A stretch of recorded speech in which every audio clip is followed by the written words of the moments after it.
কঙালী বিহুলৈ মাজত মাথো আৰু কেইটামান দিন বাকী ৰাইজৰ সৰ্বতে ব্যাপক প্ৰস্তুতি চলিছে। মই বৰ্তমান উপস্থিত আছোঁ বৰিকলমৰ যি স্কুল উচ্চ মাধ্যমিক বিদ্যালয়ৰ খেলপথাৰত। ইয়াত বিহু নাচনীসকলে ইয়াত নাচিবলৈ সাজু হৈছে। তেওঁলোকে ইয়াত এক কৰ্মশালা অনুষ্ঠিত কৰিছে। অসম জাতীয়তাবাদী যুৱ ছাত্ৰ পৰিষদ বৰিকলম আঞ্চলিক সমিতিৰ উদ্যোগত বিহু কৰ্মশালা অনুষ্ঠিত হৈছে। ইয়াৰ সামগ্ৰিক পৰিৱেশ কেমেৰা পাৰ্চনে দেখুৱাইছে কিদৰে নাচনীসকলে এইদৰে সুন্দৰকৈ নাচি উঠিছে। আমি অকণমান ইয়াৰ পৰিৱেশ নাচনীসকলে নাচি থকাৰ পৰিৱেশ লগতে ঢুলীয়াসকলে ইয়াতে ঢোল বাদন কৰিছে ইয়াৰো পৰিৱেশ দেখুৱাবলৈ চেষ্টা কৰিছে কেমেৰা পাৰ্চনে। একেবাৰে অকণমানিজনীৰ পৰা গাভৰুজনীলৈকে ইয়াত সকলো ওলাই আহিছে বিহু নাচিবলৈ। এক সুন্দৰ পৰিৱেশে বিৰাজ কৰিছে বৰিকলম এই স্কুল এই আঞ্চলিক সমিতিৰ উদ্যোগত অনুষ্ঠিত কৰা বিহু কৰ্মশালাৰ এই স্কুলৰ ফিল্ডত সুন্দৰ পৰিৱেশে বিৰাজ কৰিছে। এক যি বিহুৰ পৰিৱেশ হয়তো উখল মাখল পৰিৱেশ বুলি ক'ব লাগিব। ইয়াত ঢুলীয়াসকলে যি ঢোল বাদন কৰিছে তাৰো দৃশ্য কেমেৰাত বন্দী হৈছে। এগৰাকী বিহু নাচনীয়ে তেওঁ ঢোল বাদন কৰিছে ইয়াৰো দৃশ্য কেমেৰাত বন্দী হৈছে। ইয়াৰ সামগ্ৰিক পৰিৱেশ কেমেৰা পাৰ্চনে কেমেৰাত বন্দী কৰিছে।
উদ্যোগত যি বিহু কৰ্মশালা অনুষ্ঠিত কৰিছে কেইদিনীয়াকৈ অনুষ্ঠিত কৰিছে আৰু আজি কি পৰিস্থিতি আপোনালোকে উপনীত হৈছে? নিশ্চয়কৈ আমাৰ যোৱা 20 মাৰ্চ তাৰিখৰ পৰা আজি 31 মাৰ্চ তাৰিখলৈকে 10 দিন ধৰি পেলাই অসম জাতীয়তাবাদী যুৱ ছাত্ৰ পৰিষদ বৰিকলম আঞ্চলিক সমিতিৰ উদ্যোগত আমি বিহুৰ নাচ ঢোল বাদন আৰু বিহু নামৰ ওপৰত প্ৰশিক্ষণ দিয়া হৈছিল। আৰু আজিৰ সামৰণি অনুষ্ঠান আজিৰ এই সামৰণি অনুষ্ঠানটোত আপোনালোকে নিজে প্ৰত্যক্ষ কৰিছে যে শতাধিক বিহুৱা আৰু আমাৰ ঢুলীয়া আৰু যিসকল নাচনি আছে সৰু ডাঙৰ মিলাই পেলাই শতাধিকৰো অধিক প্ৰশিক্ষাৰ্থী ইয়াত অংশগ্ৰহণ কৰিছিল আৰু আমি নিশ্চয়কৈ আপোনালোকক ক'বলৈ পাই আমি সুখী হৈছোঁ যে এই যিসকল ছাত্ৰ ছাত্ৰীয়ে ইয়াত প্ৰশিক্ষণ লৈছে সঁচাকৈ বৰ অধীৰ আগ্ৰহেৰে আহি পেলাই তেওঁলোকে বিহুটো শিকাইছে আৰু সামগ্ৰিকভাৱে বিহুৰ নামৰ পৰা আৰম্ভ কৰি বাদ্য বাজানাৰ পৰা আৰম্ভ কৰি তেওঁলোকে কেনেধৰণে বিহু নাম পৰিৱেশন কৰিব লাগে সেইটোক আমি পদ্ধতিগতভাৱে ইয়াত আমি পৰিৱেশন কৰাইছোঁ আৰু তেওঁলোকে আশা কৰিছোঁ যে তেওঁলোকে নিশ্চিতভাৱে সেই প্ৰশিক্ষণৰ পৰা নিশ্চয়কৈ উপকৃত হৈছে। বিহু নাচ যিদৰে দেখাত অতি সহজ কিন্তু তাৰ অন্তৰ্ভাগ অতি কঠিন, গতিকে সেই কঠিন নৃত্যভাগক আপোনালোকে পৰিচালনা কৰে, কি ক'ব এই বিহু কৰ্মশালাক লৈ পেলাই আপোনালোক কিমান আশাবাদী? সঁচাকৈ অতি কম দিনৰ ভিতৰত তেওঁলোকক সকলো শিক্ষা দিব পাৰে নে নোৱাৰে? আচলতে দেখাত অতি সহজ যেন লাগিলেও আমি বিহু নাচ বুলি কওঁ। বিহুৰ নাচ যিহেতু এটি লোকৰ নাচ হয়, বিহু নাচ আৰু বিহু নাম এইখিনি দেখাত অতি সহজ যেন লাগিলেও অতিকৈ কঠিন কিন্তু তথাপিও আমাৰ কাৰণে বিহুটো যাৰ তেজত থাকে তেওঁলোকৰ কাৰণে কিন্তু সঁচাকৈ ইমান কঠিন নহয়। সঁচাকৈ আমি এই 10 দিনীয়াভাৱে আমি গোটেই সামগ্ৰিকভাৱে গোটেইখিনি আমি শিক্ষাই শেষ কৰিব নোৱাৰোঁ।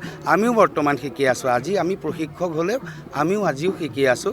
তথাপিও শুদ্ধ ৰূপত যিখিনি পাৰোঁ আমি কিন্তু অতি শুদ্ধ ৰূপেৰে বিহু নাচৰ যিখিনি ভংগীমা হওক বা বিহু নামখিনি আমাৰ পুৰণিকলীয়া যিখিনি বিহু নাম বা সুৰ সেইখিনি আমি তেওঁলোকক শিকাবলৈ আমি প্ৰয়াস কৰিছোঁ। লগতে বিহুৰ লগত যিখিনি আনুষংগিক কথা, আমাৰ বিহু নাচিলেই নহ'ব, জানিব লাগিব ন বহাগ বিহুটোকনো কিয় ৰঙালী বিহু কয় বা মাঘ বিহুটোকনো কি কাৰণে আমি ভোগালী বিহু বুলি কওঁ, কাতি বিহুক কঙালী বুলি কয়, এই সামগ্ৰিক গোটেই কথাখিনিও আমি তেওঁলোকক শিকাইছোঁ। আমি অতিকৈ ভাল লাগিছে তেওঁলোকৰ আগ্ৰহ দেখি, সঁচাকৈ অতি ভাল লাগিছে। আমাৰ অসমীয়াৰ কৃষ্টি সঁচাকৈ ধৰি ৰাখিব বুলি আমাৰ মনত বিশ্বাস আছে।